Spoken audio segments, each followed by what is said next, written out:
इसके नॉर्मल कानून है इंडियन पीनल कोड, वो लागू होता है। तो सवाल यह है कि अगर कोई स्पेसिफिक रेगुलेशन नहीं है और सोशल साइट्स पर, सोशल नेटवर्किंग साइट्स पर लाइक करना किसी ऐड को या किसी ब्रांड को या नाम को प्रमोट करना, और कोई कंपनी पैसा कमाती है इसको करने से, तो मुझे नहीं लगता कि इसमें कोई क्रिमिनल एलिमेंट है जब तक ये नहीं प्रूव हो जाता आने के लिए क्रिमिनल इंटेंट थी। यानी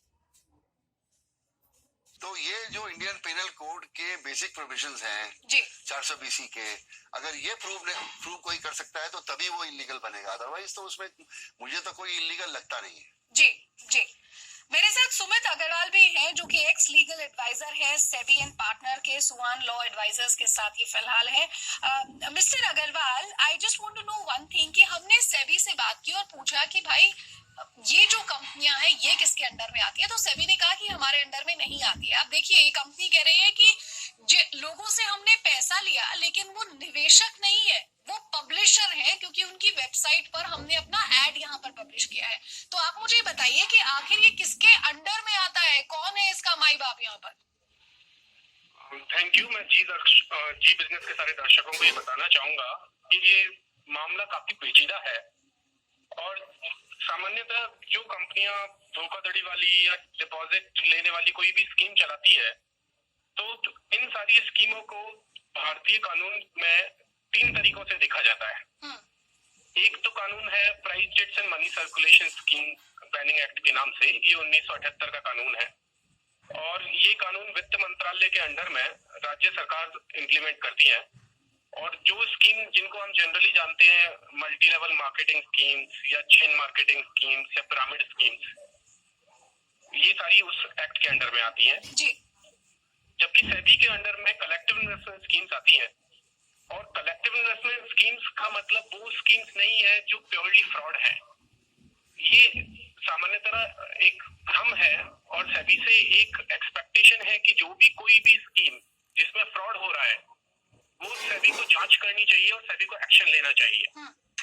जबकि आप अगर कानून देखेंगे तो सेबी एक्ट के एक सेक्शन है 11A, उसके अधीन सारी कलेक्टिव इन्वेस्टमेंट स्कीम्स जो एक लेजिटिमेट और जेन्युइन बिजनेस एक्टिविटी है जिनको रजिस्टर कराना चाहिए, और अगर आप उस स्कीम को रजिस्टर नहीं कराते हैं सेबी के साथ में, तो उस नॉन रजिस्ट्रेशन के लिए सेबी उनको पेनलाइज करता है। मिस्टर अग्रवाल, जिस तरह की काम ये वेब वर्क कर रही है, कह रही है कि हम पैसा ले रहे हैं लेकिन ये इन्वेस्टमेंट नहीं है, पब्लिशर है, क्या ये कलेक्टिव इन्वेस्टमेंट स्कीम के अंडर में आता है?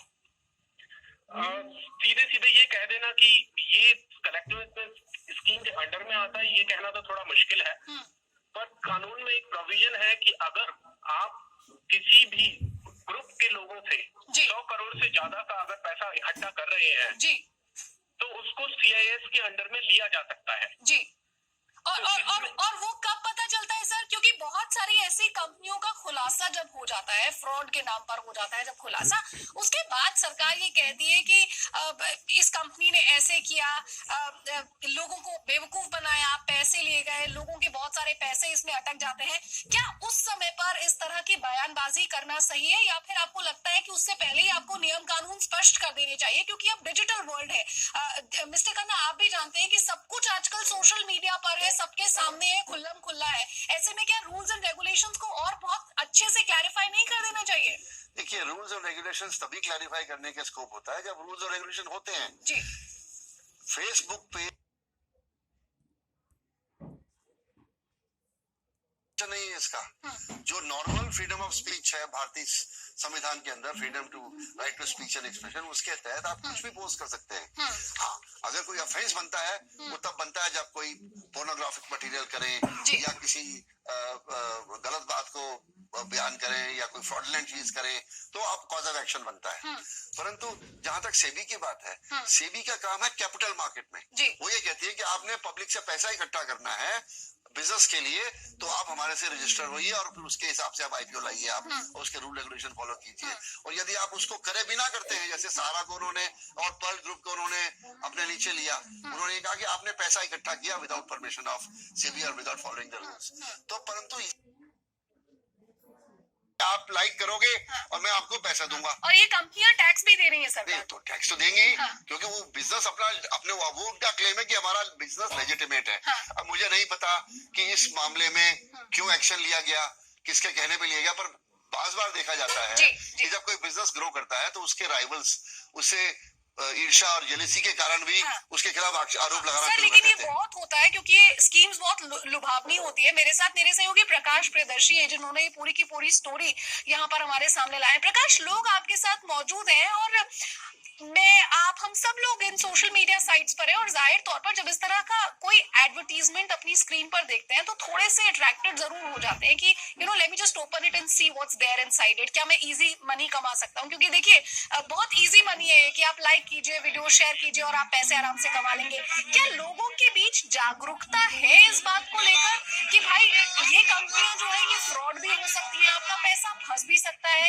शायद कहीं ना कहीं जागरूकता अगर है भी तो भी वो सोच समझ का इस्तेमाल ना किए बगैर इनमें पैसे भी लगा देते हैं।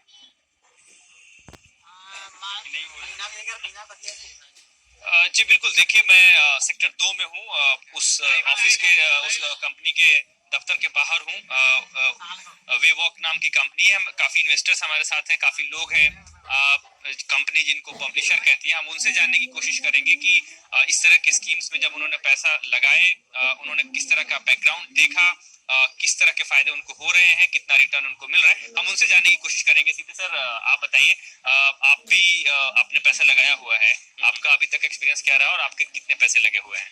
एक्चुअली मेरा बहुत बढ़िया एक्सपीरियंस रहा है। मैंने 1 लाख रुपए लगाया था और मैं डेली की पर डे इनकम कर रहा हूँ। बहुत अच्छी कंपनी है। मैं तो ये कहूँगा कि सबको ज्वाइन करना चाहिए।